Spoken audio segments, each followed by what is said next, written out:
Hello everyone, నేను మీ Mounika. Welcome to my channel.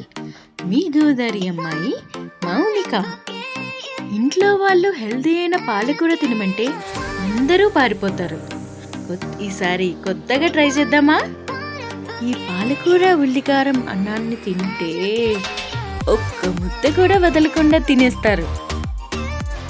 మరి ఎలా చేయాలో తీసుకుందామా? ముందుగా ఉల్లికారం పేస్ట్ కోసం చిన్న ప్యాన్లో 1 స్పూన్ ధనియాలు, 1 స్పూన్ మినప్పప్పు, 2 ఎండుమిర్చి ఫ్రై చేసుకొని మిక్సర్ చేసుకోండి. ఇందులో 1 కప్ ఆనియన్స్, 8 వెల్లుల్లి రెబ్బలు, 1 స్పూన్ ఉప్పు, కారం వేసుకొని మిక్సర్ చేసుకోండి.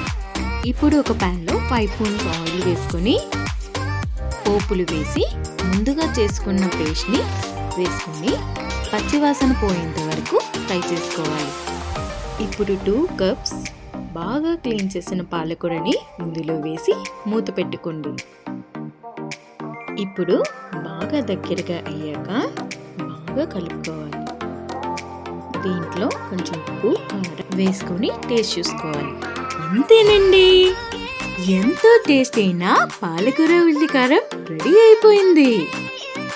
చాలా ఈజీ రెసిపీ కదా. ఈ కర్రీని ఇంట్లో చేసామండి కొంచెం కూడా వదలకుండా తింటారండి. ఈ కర్రీ అన్నంలోకైనా చపాతీలోకైనా చాలా బాగుంటుంది. నాకైతే ఈ కర్రీని వేడి వేడి అన్నంలో కలుపుకొని తింటే ఆహా ఏమి రుచి అనాల్సిందే. ఈ పాలకూర ఉల్లికారం రెసిపీ నచ్చిందా? అయితే ఒక లైక్ వేసుకోండి. అదే చేత్తో సబ్స్క్రైబ్ చేసుకోండి. ప్లీజ్ సపోర్ట్ చేయొచ్చు కదా. Thank you for watching.